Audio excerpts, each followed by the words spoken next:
Yeah, feel free to throw some. I mean, if you guys, given that they were saying like, oh, it's a gaming channel, like I'm down if you have questions about running a Twitch channel, or even if you guys do. I was going Uh, to bring that up actually myself. That is yeah. kind of a question I have for you because you started off with Geek and Sundry. Was that your first channel on Twitch? So, when I started working with Greg Grunberg and the Socialtron Live Yeah. guys, very quickly, they kind of put me in a leadership position. Because I have one of those types of personalities that, for better or worse, I can't keep my mouth shut when I want to improve things. Mm-hmm. Um, and I kept going like, you have so many opportunities. Let's do this. Let's do that. Let's do this. And they're like, okay, do it. So while I was there, I was taking a lot of notes, and creating a lot of documents on what I thought Twitch could be, and what could be done with the platform in an experimental way. And that's what I ended up pitching to Felicia. I was working on a pilot. My production company had a pilot get picked up by Legendary Digital, and Felicia was one of the executive producers on it. And I was the lead producer and DP on that project. And we were like, while we were on set, I was like, oh, hey, I've seen you're streaming on Twitch. I just, did this. Let's talk. And then they were actually looking for a YouTube showrunner. And I got called in to interview for that. But while I was there, I was like, but let me pitch you this Twitch idea while I'm here, because I think you guys are primed and ready to do that. And I know Felicia cares about it. So they went for it. And like I said, I was originally hired to be their YouTube showrunner, and Twitch was just supposed to be my side project. Okay. So because I only had like $50K for 6 months was my budget, and if anyone's involved in media, starting off with like, I think we had 8 shows, all with actors, building a set, all that 50K was going to be gone. That was the 50K was going to be gone within like a couple weeks, Right. honestly. If I was doing pre-production correctly, it would have been gone in pre-production. But instead of doing it correctly, I just slept in their studio and built the set myself with a friend. So to save money, we launched that, and luckily within a couple months it was profitable. But then it became like, oh, this is you just do this. You don't have time to do both. And I was like, no, I don't, and this is working. And did that for a year. And, I was always a private contractor for them, which was really weird. It was really strange because it technically wasn't legal. Because Shame. I was doing work that if I wasn't there, it would cease to exist. And in LA, like if you're a private contractor, the whole thing is if you're not replaceable, then you're not a private contractor. You are a full-time employee, and you should be. And it kept kind of hitting a wall there because I had, I was like, if I'm going to be full-time, I have demands that need to be met, and those were never met. And there was a lot of other issues behind the scenes we won't get into. And at the end of the day, I was like, I don't like working for a major corporation. Just wasn't for me. Wasn't for me.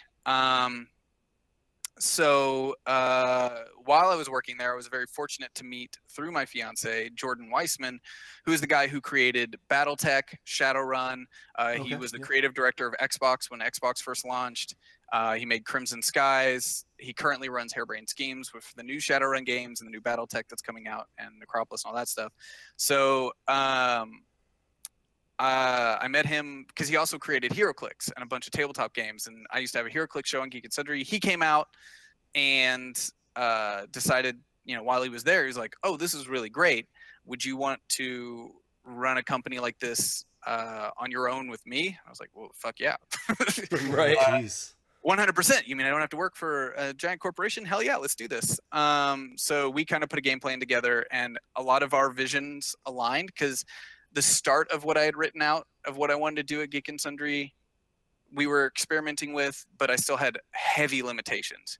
Like a lot of their content, they wanted it to also work for YouTube, and I was not okay with that because like that's not how this works. Like if it's a live channel, it should be live for it should work primarily as live to really highlight those interactions and not be so concerned with YouTube video.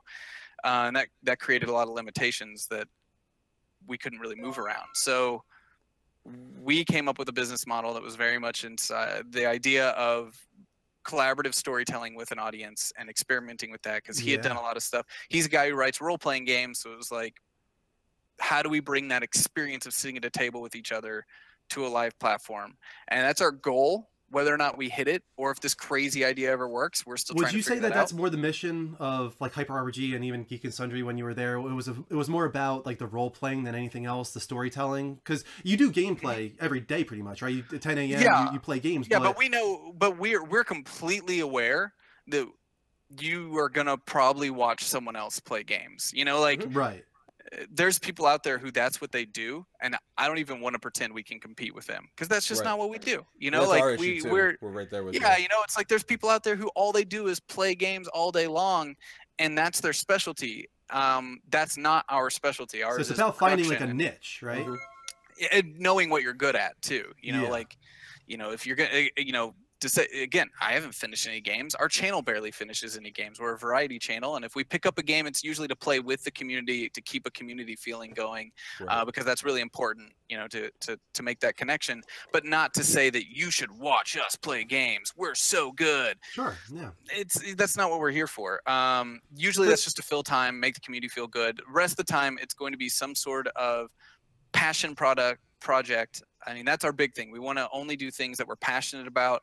So we have a show that's about movies, you know, because they're passionate about it. We have a show where our hosts talk about Dragon Ball Super because they're passionate about it. And then most of our content, though, is based around role-playing games, different worlds, telling stories within those worlds, and how to get the audience involved in those stories. So a lot of your success, as you're saying, it has to do a lot with passion and finding what you're good at and finding what you care about. But would you say that's enough, or would have been enough for you? Because one of the reasons that you were able to take off, it sounds like, is through some of the connections that you were able to make. Is that such a large part of finding success on Twitch, is building those connections? Or do you feel like it's possible to make it on your own, especially now with how saturated Twitch is? Oh, I mean, this is a really interesting topic, because, you know, to the outside world, we look like we're doing it, you know? Right. We're not even close. You know, like our overhead is between 40 to 50K a month. You know, that's our overhead just to break even. And we're not making that, you know? And I know Twitch would be upset with me saying these kinds of things, but fuck it. You know, like it's extremely, extremely difficult right now on the platform to get noticed, because it is oversaturated and their discoverability system is trash.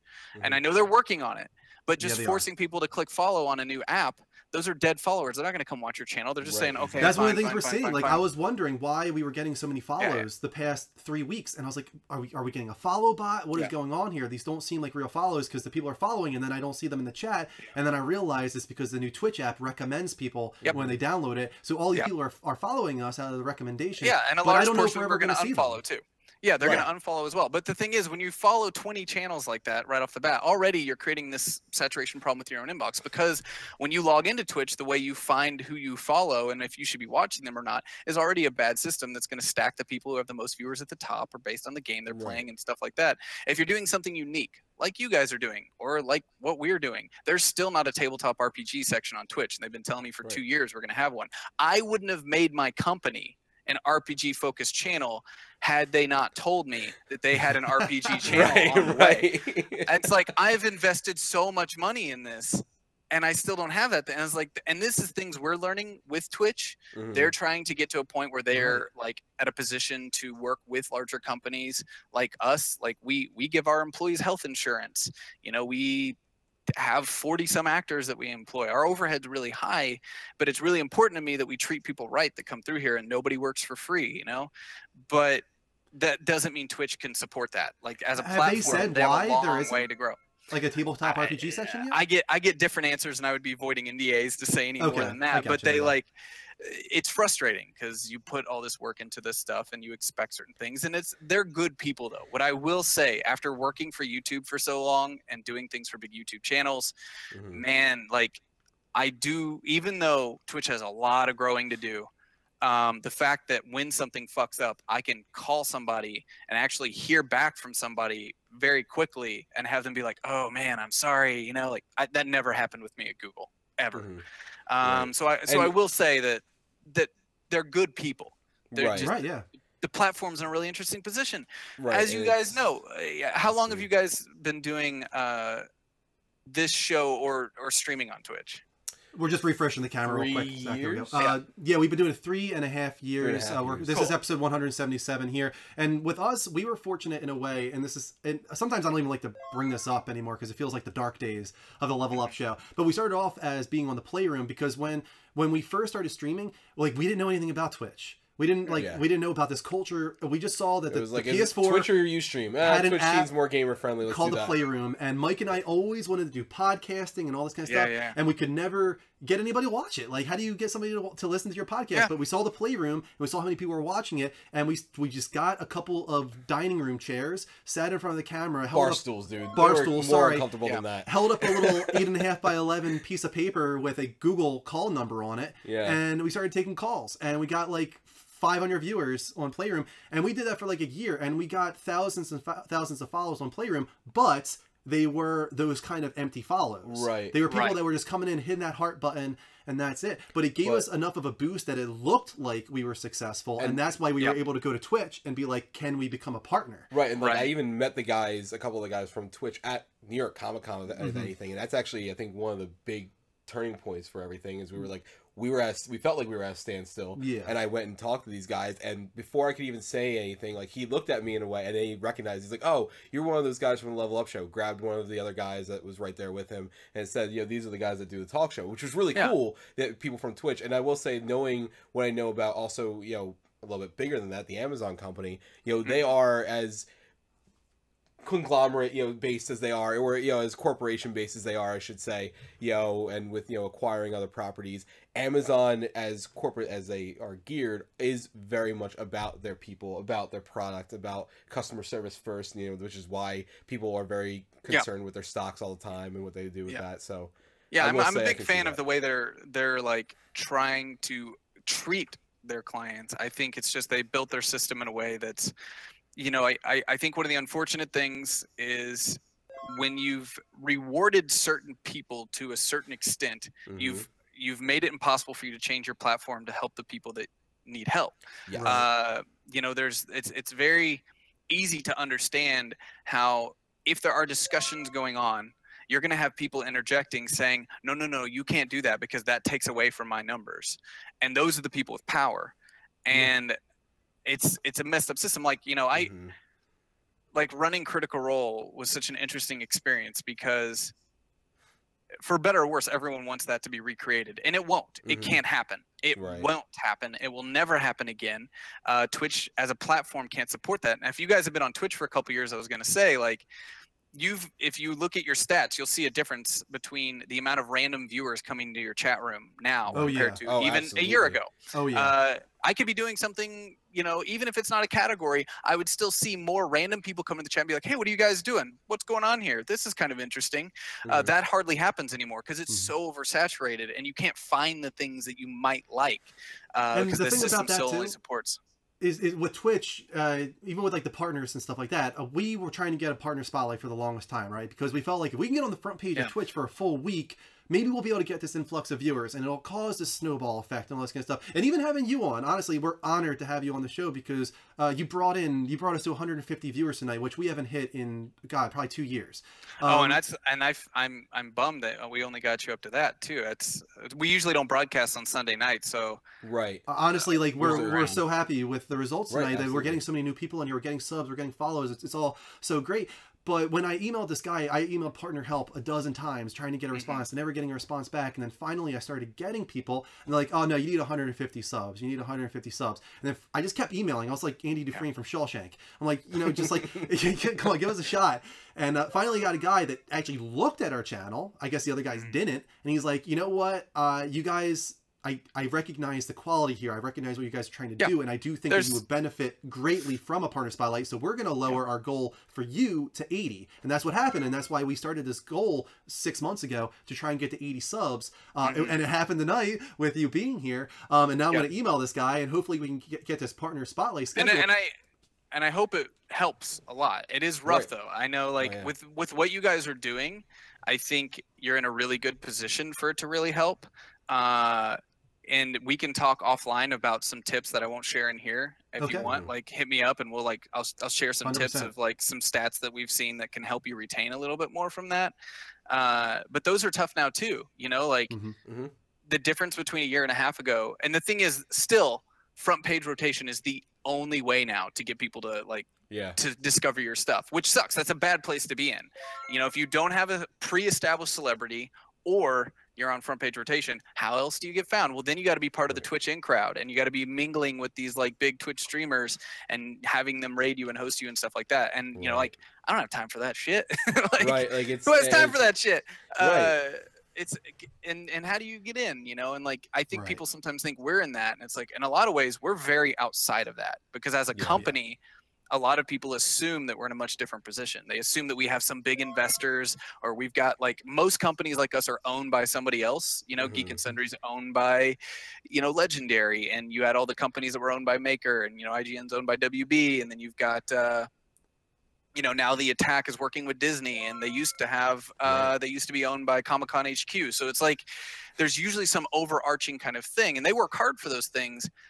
But it creates this situation where these other streamers, other people in the community, they see us and they're like, "Oh, these guys are fine. They're fine."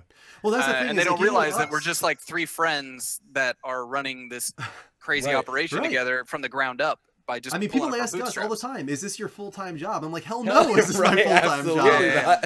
I'm an architect. Mike works in sales. Well, like it is my full-time job, 100%. Right. I think, you know, 16 to 18 hours a day, and we have 4 full-time employees here, including myself, and I'm really proud of that. You know, we were up to 6, but we had to downsize to 4 just because of costs, couldn't afford. But you know, it's interesting. I love Twitch for so many things, but it is a scary, scary, scary platform to invest in, because it's, I mean, it is very difficult to get noticed now, and it makes, like, when you find an audience, how important it is to hold on to them because of how hard it is to get new people watching. It's insane. We feel very lucky about that. The community that we've had, especially in the last year, I feel has been just so positive and so dedicated. And you we know, love these guys are, you know, not fair weather people. They are always here every single week. When it's, you know, it's weird. Like I said earlier, you know, Kelly's not here when I read her question. It's weird to know that, you know, you always notice who's not here. When Review Guy came in, you notice that, you know, he's not here.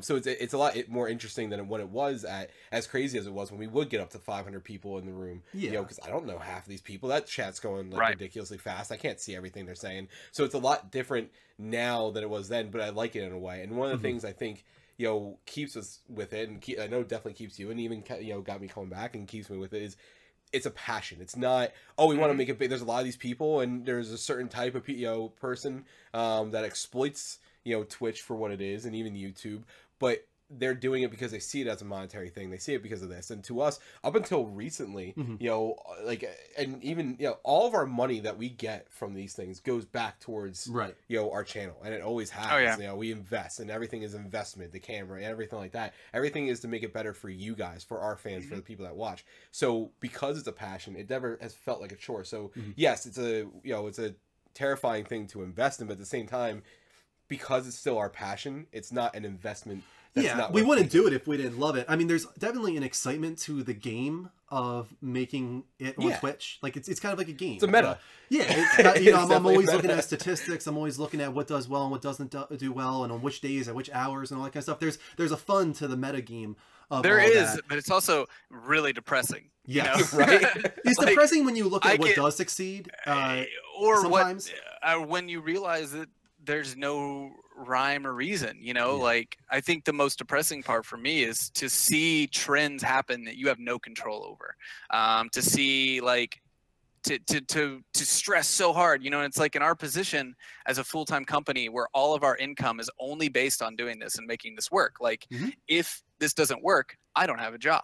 And I then can employ people that I hired and give them health insurance. Like, that's the thing that keeps me running all night long, is when I look at my employees and I'm like, oh shit, if we run out of money this month, they don't have health insurance anymore, you know, Right. like, oh fuck. Right. So it creates this extra level of pressure, and you get so obsessed with the numbers, and then you start like, oh god, what are we doing wrong? What about this? What about that? What about this? And then you check on the like overall back end pinging to the network of Twitch itself from your area and see that it's lower than it's ever been before, and you're like, oh well, part of it has nothing to do with us. There's just less Right. people watching right now. Yeah. Yeah, it wasn't until Or- recently that we finally started climbing again. We were on this Yeah. steady Yeah. decline for the longest time, once we left the playroom, honestly. And we knew that was going to happen because we knew we were getting these kind of casual viewers just stopping in and hitting that heart button. And we knew that was going to Yeah. happen. But we felt like in order to bring the quality of the show up and start using XSplit and start using an actual, HD camera and all that, we wanted to make it feel more like an interactive talk show. And that's why we do the prize wheel now and all these random things, because that's the point. Like you said, if you're live, like, why even be here What's the if point? you're not Yeah. going to interact with the viewers? Yeah. It's all about the live interaction. Go to Yeah. YouTube if you want to just do a pre-recorded. That's, thing. well, I mean, that to me is the coolest thing about Twitch as a platform, and Yeah. why I'm so excited for its future. And we hope that we get to be part of the cusp of that. And I know what's going to happen is we're, and this is how anything happens in this industry. We'll push it, and we'll be the cusp, and then someone who's got millions more followers is going to see it, and they're going to do it, and that's when it will take off. But Mhm. that's also fine. Like that's just how this shit works. When I was at Geek and Sundry, I was a part of that machine. Not saying we took other people's ideas, but we were the type of influencers that had the power to say, oh, this is what things are now. Right. Now we don't, obviously. So but we know that will happen, but we're excited to see where it goes, because as a platform, like the fact that the API is open, and the stuff that we've been able to write for our chat rooms API with some of our engineers is just, it's mind blowing that we can even do that. That's That we cool. can be like, all right, what's a logic problem? How could we make this show more interactive? How can we make the audience more involved? What if we did this? And then a couple hours, it's like, holy shit, we can do that. We have the ability to take over I would love the for code us to get to like that point where- this. Yeah. And the fact that you can even do that, I think that the sky's the limit. And I know about some other things that are being worked on behind the scenes that are just going to take that to a whole nother level. And I'm so Excellent. excited for that stuff to come out. I Yeah. think it's going to be really great. Real quick, I don't want to come off the wrong way. To all the people in the chat, they're saying, I found you through the playroom. There's Oh. a ton of people. We've got probably Yeah. a dozen or more people in the Our chat right now that found us Core through the original playroom. people, Yeah. Rick, Johnny, Vantera, like all those guys. You guys, and they did come from the playroom. Guitar Freak, everybody. Thank you. And it's not one of those things where, but there were like we said before, it went from an average, within 3 months we were hitting 100 viewers every episode, and then all of a sudden we were hitting 200, and if we didn't get to 200 we were kind of bummed, like we didn't hit it. Yeah. And then after that it kept growing to where we were consistently getting between 300 and 500. Now to get to that consistent 100, you guys are the core people, you guys are the core fans that We prefer it really this enjoy way. Right, I Yeah. like Yeah. it this way to an extent. I would love more of you, like if Rick could duplicate himself, if Johnny could duplicate himself, Guitar Freak, Joey, everybody like Yeah. that'd be great. More of you guys would be great. But it's one of those, it's not to say Playroom was useless, but it was definitely to an extent, it had its limits. But this Zach- is- Oh, sorry, go ahead. And what's almost scary to me though, and Yeah. this isn't me trying to seeing how many of your people talking in the chat room saying, I found you on Playroom, I found you on Playroom, I found you on Playroom. Right. This to me is the scariest thing about Twitch right now, Right. because 90% of my audience will say, I followed you from Geek and Sundry, I followed you from Mhm. Geek and Sundry, and I've been running my channel for almost 2 years now, Right. and You're not bringing in we- new people. You're still holding on to the old Exactly. people. Right. and Yeah. it's fucking terrifying with this platform that you can be grinding and still see no growth, and the people who are here Right. love it, so you're doing something right, and it can Right. be really disheartening because you're working so hard and then you're just like, where Right. the fuck is everybody? Why aren't they? It's still the same people every week, which is good. And and the people who return every week, like you guys are rock stars because you're what allow these kinds of things to continue. But it gets really disheartening for the people making the content because you're just like, what do I have to do to get people to realize that other people enjoy this and they might too? And that's what Twitch has to Yeah. work on. That's what It is Twitch has gotta discouraging figure out. because it seems like every single person that finds us for the first time, they all say in the chat, like, how did I not know about this before? Right. Like we'll get that all the time, especially on YouTube, even because we'll archive our stuff on YouTube. They're like, Yeah. how do I not know about you? How do you only have 5,000 subscribers on YouTube? And it's just like, I don't know, man. I don't know what to tell you. Like, I don't know what we're doing wrong. I don't know what else we need to do to get more people to find us. Right. We're looking at all the recommendations. We're looking at all the advice we can possibly find to get our name out there and get exposure. It's very, very difficult. Like if rough. now that you've been on the show, Zach, you kind of see what we do and all that. Yeah, Like, is it's there good. like You is guys- there one thing that like you feel like we need to change or we need to do to kind No, of you take guys the are doing a great job. I mean, I'm sitting here like paying, you know, attention to like, oh, okay, you got the keyboard and lap, you got, you know, you got the XSplit stuff down. What are you? Our prize wheel, Drew. I'm taking your prize wheel. No, but like, you know, no, you guys are like, what's exciting about Twitch to me is like, this is the stuff I want to see. I want to see people who just have an idea and they enact on it. And they take it a step further. I don't want to see people copying everyone else and just playing a game live on a platform. Not to say that there's anything wrong with that. I don't want to imply there's anything wrong with that. Yeah. But what excites me is to see people start going like, okay, these tools are available now. What can we do with them? And, you know, and then finding out how they combine those tools in their own unique way to create something that's unique to their vision of what they want to do. That's the most exciting thing about Twitch to me. And you guys are doing that, and that's really cool. How do you know, though? Like Playroom, too. Like, we really abused that. Like, we manipulated Playroom to such an extent. Yeah. Well, you have to. That's the thing. You got to try and find those little manipulations to get more people in. But one of my big questions is, like, how do you know when it's the time to start putting more time in? When is the time to go full time? Like, when is the time to take that risk? Not yet. And go all well, in? I mean, you can say not it. It will never be the time. Right. Like, honestly, you will never, ever be at a time where you're like, now's the time. Because life will always get in the way. It will always get in the way, you know? And, like, I'm not going to pretend at all that it's a smart decision. It has to, like you guys said, you're doing it for passion. That's 100% the only thing that you can have to do it, because there is no stepladder to success. You know, it's too new, it's too random, it's too unpracticed. It's not like other industries. You know, there's certain industries that we've been taught growing up, like if you work hard, you follow the right path, you impress the right people, you'll do fine. You'll make it. Anything in the entertainment industry outside of filmmaking, which in a lot of ways is following a stepladder that has years of proper things that you got to follow. If you decide to do something full time, you've got to be ready to sacrifice a lot. But saying all of that, I understand that what I'm saying isn't the only way, because there are always exceptions to the rule. For what we do, everyone here has to be committed 110%. You know, we have two people who work with us, living in the house with us, to make sure that we can get the stuff done that needs to be done. And we will, like, when I'm done with you guys, we're gonna have a meeting, and we're gonna keep working throughout the night. Like, that's just what it takes, and that happens every day of the week. And you have to sacrifice so much. But there are other people who can make it work without it. And so I understand that whatever I say, anyone can come back and say, but you know, you could also do this, and there was this and this and this, because it's the Wild West of platforms, man. Everybody's done something different. Everybody's succeeded in their own way, and they've made their own things happen. And it's wild. Like, I could give all the advice in the world, and then someone's going to overhear, you know, then you're going to have a dude who used to be a cop join a Grand Theft Auto server, and people be like, you're really hilarious, you should start your own Twitch stream. He's like, oh, okay, I'll do that. And then it's he's like fucking biggest thing on Twitch. Anything that's a meme, anything that's viral, Twitch is the same way. You just never know what's going to be that one thing that grabs on and takes off, and it's so hard to emulate that. It's impossible to emulate that. Nobody figures out, like, I'm going to make a viral video and it's going to work out for me. It just happens. These things just happen. You know, it's so hard to emulate that. There's practices, you know. Yeah, like, sure. When I used to work for YouTube companies, there were things that you could do, and there's a lot of things that you can do on Twitch to follow those trends. Right. But I don't wanna. And right.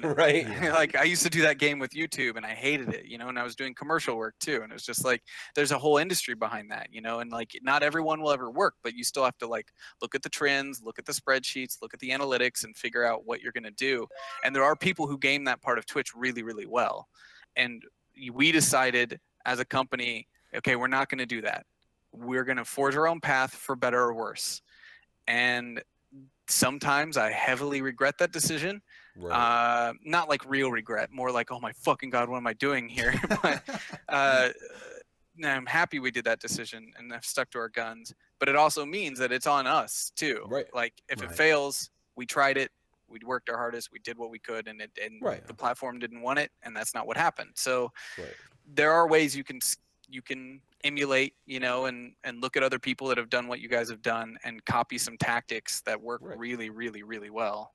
Absolutely, and we've even had that. You know, we've had the discussion, and it's almost the consistent one for the internet and anything. You know, should we have a female more on the show, Right, like yeah. that? Like when Kristen was on, you know, especially we even got the negativity. Oh, she doesn't know anything about games. Yeah, but she loves Drew. She loves being around Drew. I'm a good friend with Kristen, so it's fun to be around her. You know, in conversations. But could we exploit that? Could we get another female on there? Could we use Kristen more? Could we, you know, and all these things? No, we don't want to do that. You know, even recommendations for other people. You know, when we put our stuff out there, like, hey, you look at our channel, what recommendations do you have? Oh, you should definitely have a female. Yes, that would be ideal. If I had a friend that was into gaming, that I enjoyed talking with, that was conversational, that it was fun, and I enjoyed being around, I would absolutely bring her on the show. But I do not have that, and I don't want to force it. Forcing it doesn't. Well, yeah, and I think, and that's something I would say too, is like, you know, Small Fry in the chat room, I know, saying like having diversity is good, but having diversity for diversity's sake is exactly right. Is a line that's very difficult because it depends on what you're doing. You know, like as a media company, diversity for diversity's sake shouldn't happen if you're doing it right. But if it's not happening at all, then yeah, you should do it. But it's an interesting kind of scenario, you know, like we ran into this problem when we were in Seattle with the studio. Like Seattle's not a very diverse city. And that created a lot of problems for me because I do have very strict rules on who's on camera. And, you know, if we don't have diverse representations on my channel, I get really upset. But Seattle was really tough. It was really difficult. And then in Los Angeles, like, oh no, just invite our friends over and we're fine. You know, like that we're covered, you know, because that's our friend base in LA. But it is hard. But I think it's important if that's what you want to be important, because if you force it, it doesn't work, and it will only end up hurting you in the long run if it's forced, you know, like exactly. Yeah, that's not a good thing to do. One thing I want to mention to the people, I thought we were pretty clear earlier on, but just in case you guys don't know, Zach is from HyperRPG. It is twitch.tv/HyperRPG. Of course, everybody, I think a lot of our people right now are from your channel and from your community, but to anybody that's from our community, definitely, of course, check out HyperRPG. I'd say it's probably 50-50. Yeah, 50-50 right now, maybe. But either way, yeah, of course, follow HyperRPG, subscribe to HyperRPG. They're on. God, how often are you guys on? It feels like it's all day. It's 60 hours. It's 60 hours a week right now. We vary up and down depending on, you know, how many employees we have and what we can pull off. But at least we're gonna do, usually 2 RPGs per night or 2 larger production streams per night. And what we've done is we've set up a server to where we can have a show up in Seattle while we're getting our show in LA ready, and then when that show's over, we immediately switch down to LA. So that way we can get these things done with a small crew. A lot of what we've done is work on how do we get max results with the lowest amount of people. So we've automated a lot of our systems. We've automated a lot of the things that happen to where there's communication between the chat room and the GM. We've built a lot of back-end programs that automatically update and send information to the GMs on an app on the computer. The whole goal being like, how do we run something that is like top level of quality with 1 or 2 people in the studio. And that's always the challenge and the goal. And it's a stupid goal sometimes, we've learned, because it can be defeating in that sense that if you appear to be really successful, then there's this assumption that you don't need the audience's help and you don't need people, like, you know, so it's like this catch-22 of like, we work so hard on quality and we work so hard on trying to make things really, really, really good and really legit and really high production and all these bells and whistles that people are like, oh, these guys are great, they're fine. You know, they must have a huge thing. And it's like, oh God, no, we're just a couple Help people. us, please. We're crazy. We're just freaking crazy. But you guys are doing a similar thing. You know, you guys are doing a very similar thing with your, I see the tricks you're using, and these are all really smart tricks of like, you're maximizing 2 people in a room using keyboard shortcuts, multiple outputs, running a slideshow. All these things are like, these are great tricks, and you guys are doing that as well, where you're creating a high value product with very little. It's a lot of work on the back end, you know, but you know, that's the way it is. It's a lot of prep work. A lot of prep work. I actually just did a stream last night, and I do it every so often, where I'll actually allow the viewers to watch me make the show, put together all the videos and edit the videos, and sometimes I'll even allow them to like help me out, like what should the poll be for this question, and it allows the viewers to feel like they're actually in a part of creating and I tried doing that a little bit yesterday actually, because we had some problems with our internet this week, and a couple shows got borked, and we came in low for the week. So I was like, all right, maybe I'll stream me working on a Saturday, and then I realized like how many things are NDA'd, and I'm like, oh fuck, I can't do anything with I this. can't. Just watch me edit a video for a couple hours, It's because surprising I though can't show you how a lot well of those these can things. do. Like I was surprised. Yeah. I started the stream last night. I ended off with, and this probably seems low, but for us, like to have 20 viewers stop in to watch me make a couple videos, I was kind of surprised that Dude, even 20 people wanted to. It's all relative, man. I've streamed for 20 people for so long, and and that's the thing too. It's all relative. Like we want to be at 2,000 for every show concurrent, Right, yeah. and right now some of our shows are only at 250, and we're freaking out, and we're just Mhm. like, fuck, what do we do? Like we can't sustain our costs at these I mean, levels. third channels, and I don't know if I want to name them, but like that their talk show is literally on the front page every single day. Like it's like, Right. how do you get that? Like it's And I actually have an answer for Turtle Power Dudes, who's like, I just went to Zach's channel to check out his content. I followed and then went to watch videos of the channel. Won't let you watch on the sub. Is for real? Yes, it is for real, and I'll tell you why. Because our overhead is crazy high. It's crazy high. Yeah, all of our I get content's that. on our YouTube channel for free. If you go to youtube.com/hyperrpg, it's all there for free. But it takes us usually like at least one day to upload that content. So we treat our sub videos like, because we're doing high production value content where we pay the actors, we pay the employees, everything we do costs us a shit ton of money to do. Right. And we don't have a big overarching company that owns us. So it's all coming out of our own sweat Right. and tears and the audience. So it's a necessity that I wish didn't have to exist. Our long-term goal is to get large enough that we can put this on sponsors.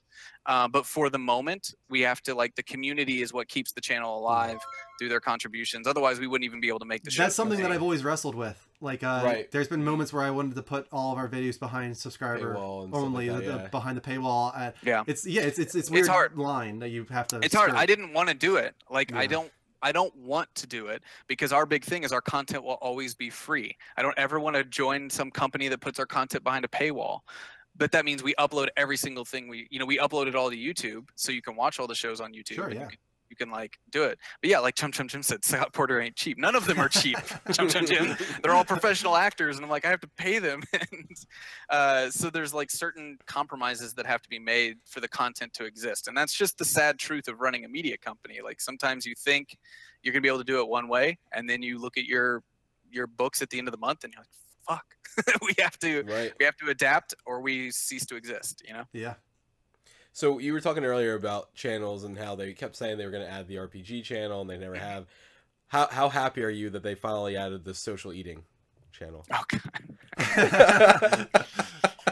All the things that you need, right? Social eating. There's been some In real things that life? they've added where I'm like, still don't have RPGs, man. Right? And I've emailed people like straight up, and I know sometimes they Like, what can't the F? stand. Right. I know, and I know that I probably like have people over there that hate dealing with me because I do email them things like that sometimes. Where it's just like, what the fuck, dude? Like, come This on. is your life, though. This is your life. I know, and that's the thing. It's like it's like, yeah, you can tell me these things, but I have employees' bills to pay, and I gotta mouths to feed, and I can't. I have to be a dick sometimes. Right. No, I think it totally makes sense.